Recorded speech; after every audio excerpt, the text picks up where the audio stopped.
Le monde est frappé par une accélération des contaminations dues au variant Omicron, mais le nombre d'hospitalisations et de décès n'augmente pas aussi vite.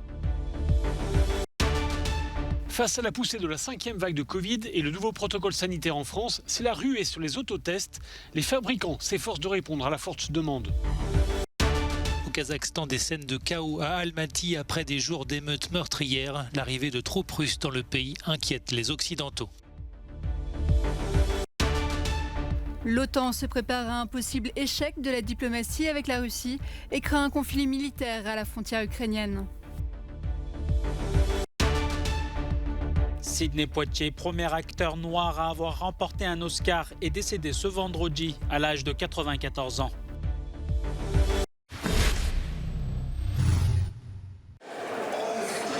La pandémie de Covid-19 a poursuivi cette semaine sa flambée dans le monde. Toutefois, l'accélération des contaminations dues au variant Omicron ne s'accompagne pas pour l'heure d'une hausse globale des décès. La Lituanie, frappée par le variant Omicron, pourrait atteindre dans les prochains jours de nouveaux records de contamination, mais les autorités sanitaires se veulent rassurantes sur le nombre d'hospitalisations. Nous pouvons désormais affirmer que le variant Omicron est bien dominant dans le pays. Mais la différence avec les vagues précédentes, c'est que nous n'avons pas eu de cas graves jusqu'à présent. Et l'information la plus importante, c'est que le nombre d'hospitalisations n'est pas augmenté avec cette vague de contamination. Cela signifie que la plupart des personnes infectées par Omicron n'ont pas besoin d'être hospitalisées, car leurs symptômes sont plus légers. En Allemagne, à l'issue d'une réunion entre gouvernement et région ce vendredi, le chancelier allemand Olaf Scholz a assuré que tous les Länder s'étaient prononcés en faveur de l'obligation vaccinale. Même si l'adoption de la mesure a pris du retard à cause d'un climat déjà surchauffé par les restrictions existantes, le chancelier allemand est décidé à instaurer l'obligation vaccinale. Pendant ce temps, au Royaume-Uni, l'armée vient à la rescousse des hôpitaux. Plusieurs centaines de militaires vont être déployés en renfort des hôpitaux confrontés à un absentéisme croissant dû à la pandémie. C'est une période de l'année où, même sans le Covid-19, les hôpitaux étaient déjà sous tension. Et si on ajoute à cela les virus hivernaux, on obtient une situation extrêmement compliquée. C'est pourquoi le système de santé publique est sur le pied de guerre. Tester ses enfants tous les 2 jours, venir les chercher en urgence. En France, les parents d'élèves ont vécu une rentrée agitée face à un protocole sanitaire jugé très compliqué. La grande majorité des syndicats d'enseignants qui dénoncent une pagaille indescriptible dans les établissements appellent à la grève nationale pour la journée du jeudi 13 janvier. Ça a piqué un petit peu. Vous êtes chaque jour des centaines de milliers à ouvrir fébrilement une boîte d'autotest Covid pour savoir si vous êtes ou non positif. Depuis plusieurs semaines, c'est la ruée sur ces produits. D'autant que le nouveau protocole sanitaire en France prévoit de faire des autotests plus fréquents si l'on n'est qu'à contact. Alors va-t-on vers une pénurie de ces tests ? Nous sommes chez un des fabricants français de ces autotests, une PME située à Guipry, en Bretagne. Il y a 2 ans, 30 personnes seulement travaillaient là. Aujourd'hui, ce sont près de 200 personnes qui sont employées à la fabrication de ces autotests.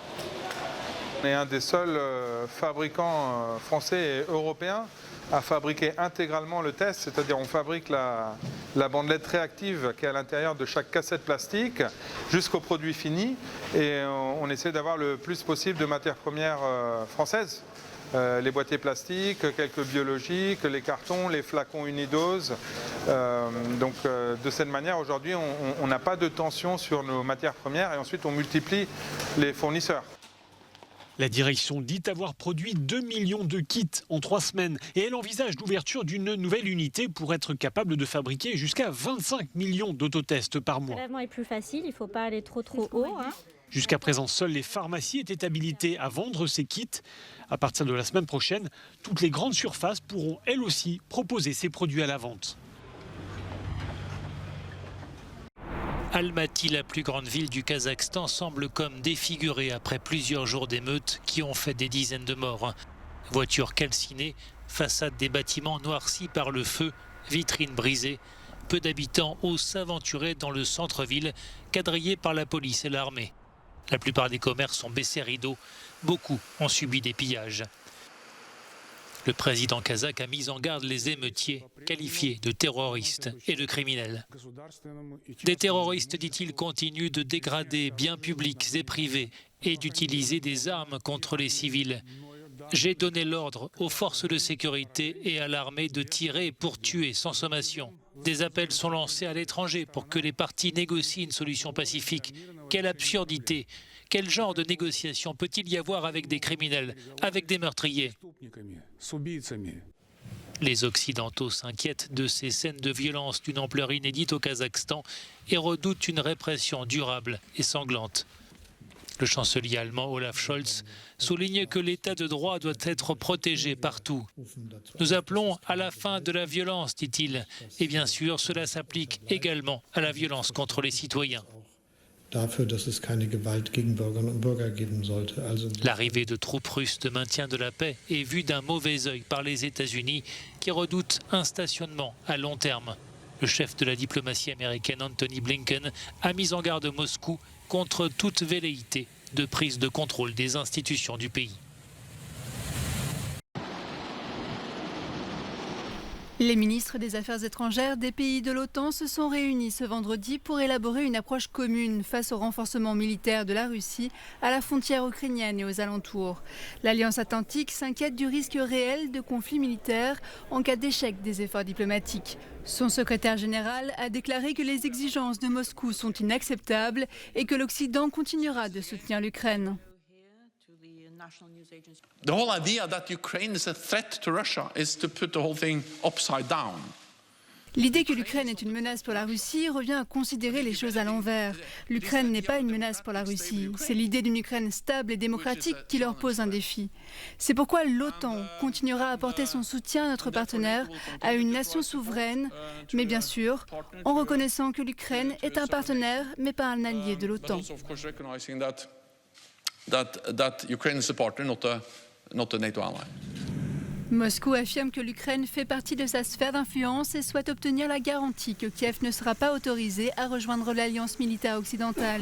Cette demande a été rejetée par les États-Unis et l'OTAN qui invoquent le droit souverain de tous les pays à choisir leur propre alliance. Même si, côté européen, les dirigeants se sont montrés plus réservés sur la perspective d'une adhésion de l'Ukraine à l'OTAN. La semaine prochaine, une nouvelle rencontre aura lieu à Genève entre les hauts représentants des États-Unis et de la Russie pour désamorcer la crise.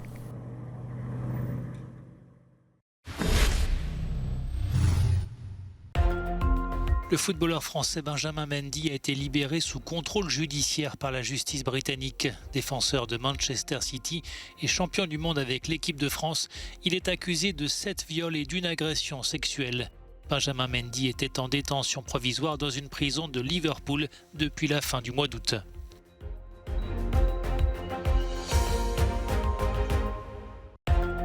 Plus de 89 tonnes de cocaïne saisies en Belgique en 2021, un niveau jamais atteint en hausse de 36% sur un an. La plus grosse prise de l'année remonte au printemps dans le port d'Anvers quand les douanes belges avaient mis la main sur 27 tonnes de cocaïne grâce au décryptage des communications entre les trafiquants. La Belgique est désormais le principal point d'entrée de la cocaïne en Europe devant l'Espagne et les Pays-Bas. Sidney Poitier, acteur de légende et première star noire d'Hollywood, est mort à 94 ans ce vendredi. En 1964, il devient le premier Afro-Américain à remporter l'Oscar du meilleur acteur. À cette époque, il était la seule star de couleur à Hollywood. Nous avons perdu une icône, un héros, un mentor, un combattant et un trésor national, a déclaré le vice-premier ministre des Bahamas, Chester Cooper. Né prématuré aux États-Unis le 20 février 1927, à l'occasion d'un déplacement de ses parents, Sidney Poitier avait la double nationalité américaine et bahaméenne. Engagé dans le combat pour les droits civiques, l'acteur au grand sourire avait régné sur le box-office américain pendant une bonne partie des années 1960, avec notamment ses rôles dans La chaleur de la nuit et Devine qui vient dîner. Grâce à ces rôles, le public a pu concevoir que des Afro-Américains pouvaient être médecins, ingénieurs, professeurs ou encore policiers. En 2002, Sidney Poitier recevait un Oscar d'honneur pour l'ensemble de sa carrière.